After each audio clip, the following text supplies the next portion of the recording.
We have completed 3.1 and 3.2. Let's move on to 3.3, simultaneous equations on graphs. Okay, here first thing you need to know, when we take a quadratic function and a straight line, there are three possible scenarios. They both will intersect at 2 points. In that case, the condition is b square minus 4ac is greater than 0.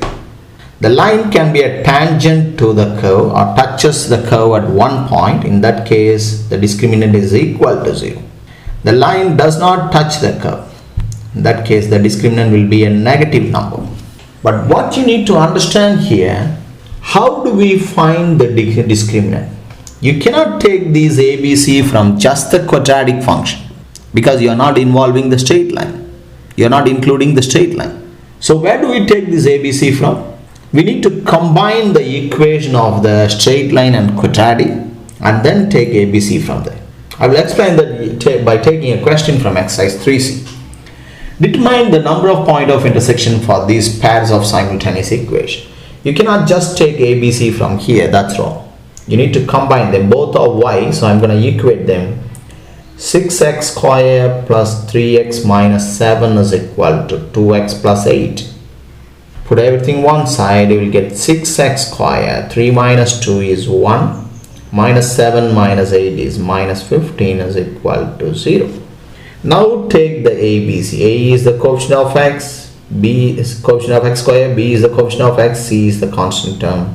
Find the discriminant b square minus 4ac, which is 1 square minus 4, 6, 15. Definitely you put it in your calculator, you will get a negative number. B square minus 4ac is less than 0. What does that mean? Look at the condition. If it's less than 0, there are no points of intersection between the curve and the straight line. No real solution to this equation or no point of intersection between the graph. Depending on the question, we need to write the conclusive steps. Determine the number of points of intersection. You just need to write no points of intersection. No points of intersection. So this is what I was talking about. I have taken ABC after combining these two equations, not from the first equation. Because if you are just taking ABC from the first equation, you are not taking the straight line into consideration at all. How about B now? For B also the same thing. I'm going to equate them. 4x square minus 18x plus 40 is equal to 10x minus 9. Put everything one side, you will get 4x square minus 28x plus 49 is 0. A is 4, B is negative 28, C is 49. Now b square minus 4ac is equal to the discriminant b square minus 4ac is equal to minus 28 square minus 4, a is 4, c is 49. So I'm going to put it in my calculator. Minus 28 whole square is same as 28 square minus 4ac. I got 0.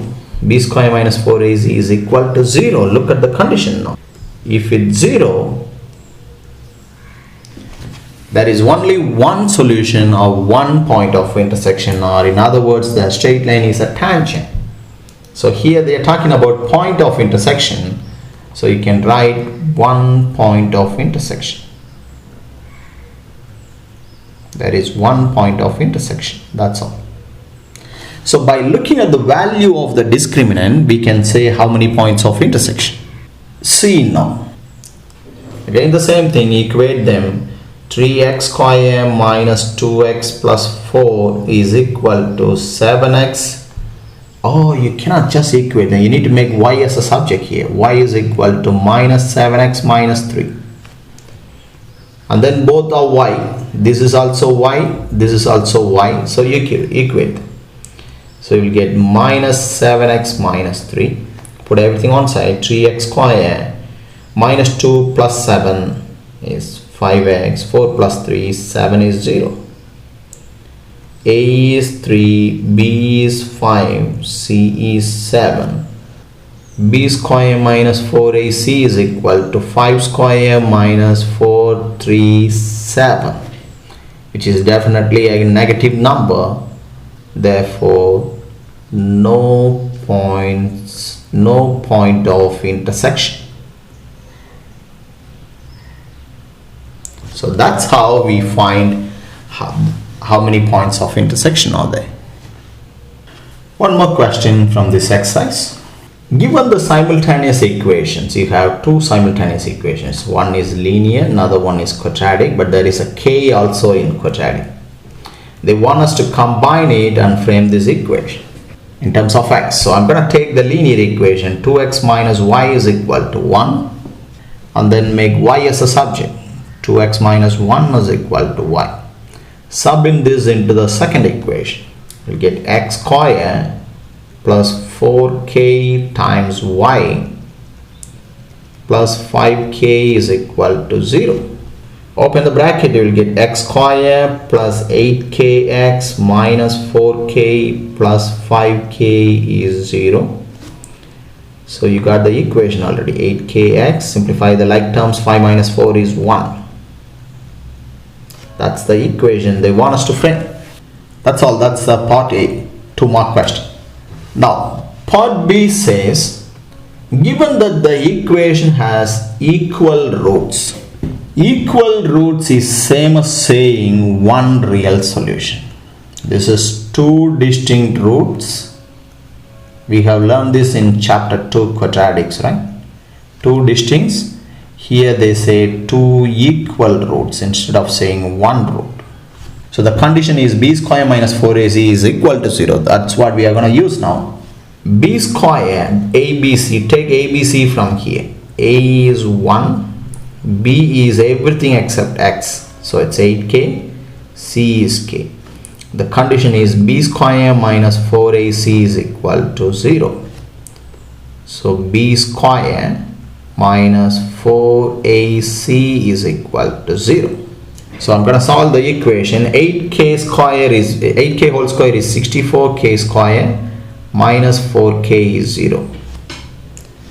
64k square minus 4k is equal to 0. Take 4k as just k as a common factor. 64k minus 4 is equal to 0. Equate them separately to 0. K is 0. K is 4 over 64 or 1 over 16. But read the question. Whenever you get two answers, go back and read the question. It says k is a non-zero constant. So you need to mention clearly, therefore k is equal to 1 over 16. If you leave it like this, you will lose mark. You need to write k is equal to 1 over 16. Now the next part says, for this value of k, find the solution to simultaneous equation. So what we are going to do, we have combined the simultaneous equation and framed this equation, right? We are going to sub in the value of k here, 1 over 16. So x square plus 8kx, x square plus 8kx plus k is 0. Multiply throughout by 16. 16x square plus 8x plus 1 is equal to 0 times 16. So I'm going to solve this. 16, 8, 1. X is negative 1 over 4. That's one solution.